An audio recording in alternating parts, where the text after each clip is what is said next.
everybody. Welcome back. I'm glad you're here. We are getting ready to start class 1 of the Finding Fullness course in our deeper dive into weight loss. If you've been following along, then you know where we're going. We're going to figure out why we can't stop eating once we start. Why are we eating past full? Why are we stuffing ourselves? And why are we sabotaging our weight loss in the process? So I wanted to get to some very foundational stuff about eating and overeating. So let me refer back to what we did in the beginning. And I know I talked about it a little bit before, but the very, very beginning is the concept of the hunger scale. I think sometimes we're not really aware of what we're doing until after the fact. We make a plan, we have a meal, we eat, and then afterwards we realize we've eaten so much that we are miserable. We just are so uncomfortable. And I think even more than feeling stuffed in your stomach, like that feels really bad.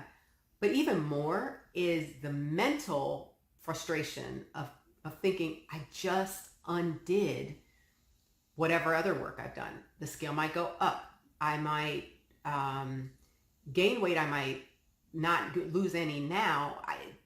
Why did I just do that to myself? And so this is why we got to figure out what's happening on the hunger scale. And it makes it, I think, part of the reason why I like the hunger scale is because the hunger scale makes this a little more objective. So if you are overeating or you don't know how to get to hunger, if you could figure out a number, then you can compare from episode of eating, meal to meal, or whenever you think, oh, I should eat something, you get to check in with your body and say, where am I? And you can do this now during your meal and say, where am I? Is it time to stop?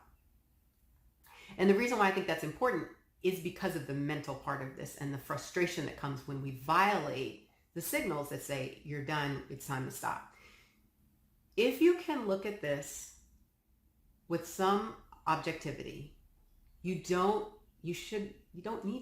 never need to blame and shame yourself into doing differently next time.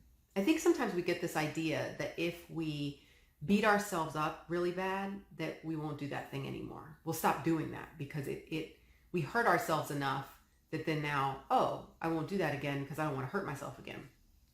But if you really think about it, when has that ever worked? I mean, yes, there are things that, you burn your hand on the stove or something, you go, oh, never do that again, never. I get that.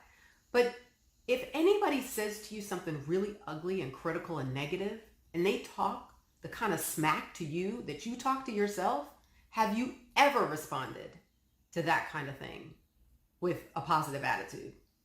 I mean, you might have changed because it was uncomfortable and painful and you go, I don't ever want to hear that again.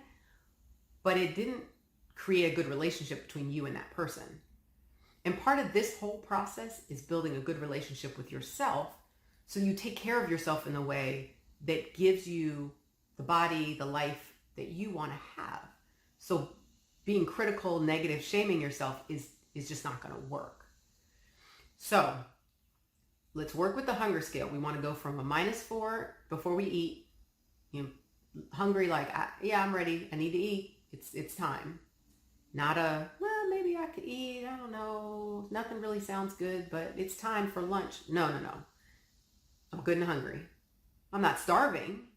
If I had to, I could wait longer, but I'm ready for a meal. That's a -4. And then what you want to do in the midst of the meal is you want to, first of all, you got to slow down. Because if you just shoveling, by the time you figure out that you overeaten, there's already still more food going down. So it's too late. So you want to check in between bites, have a sip of water here and there in the meal and see, where am I? Am I +1? Like just a little full? Like not really. I still feel like there's a little more food that needs to go in there. Am I getting to I'm comfortable. I don't need to unbuckle my pants. I could walk around the block. I feel energized. I feel good from the meal I just ate. That's a +4. Okay? If you want a dessert, a piece of fruit, or you have some dark chocolate or something you want to eat just below that so you have space for that treat. Not, oh, I'm at a +4 now and then I have my treat. You got to just a little bit below so you have space for that little whatever it is you want to have after your meal. Okay? So that's how you're supposed to feel in your body. You got to check in, stay conscious, and how to follow the hunger scale and all the reasons why it doesn't serve you to overeat. It just undermines what you're trying to really accomplish and what you really want. And I want you to remember that. That's the most important thing here. What do you really want? Do you really want extra bites of that whatever you made? I mean, like right this second you might want it, but is that what you really want? Because I think what you really want is to watch that scale go down, to be able to buy clothes that fit better, to feel more comfortable in your body, to get rid of some of the aches and pains in your hips and your knees and your back. Though you got to get back to that why. Why do you want to lose weight? Why? Because once you get that, the extra bites on your plate aren't as important as your brain wants to make them be. So remember your why, get back to why am I doing this? What am I doing here?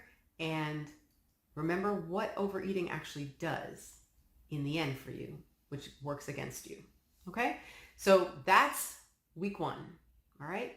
We're going to get into some tricky thoughts, some things that sabotage us and cause us to overeat. Because really, the way it works is your brain creates thoughts. That's its job, creates thoughts.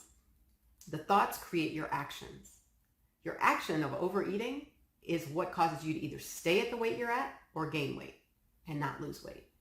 So we got to get to the thoughts that cause all the trouble for you.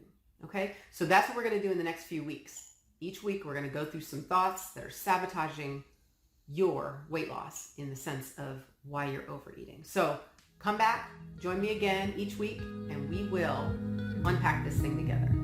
Thanks for coming.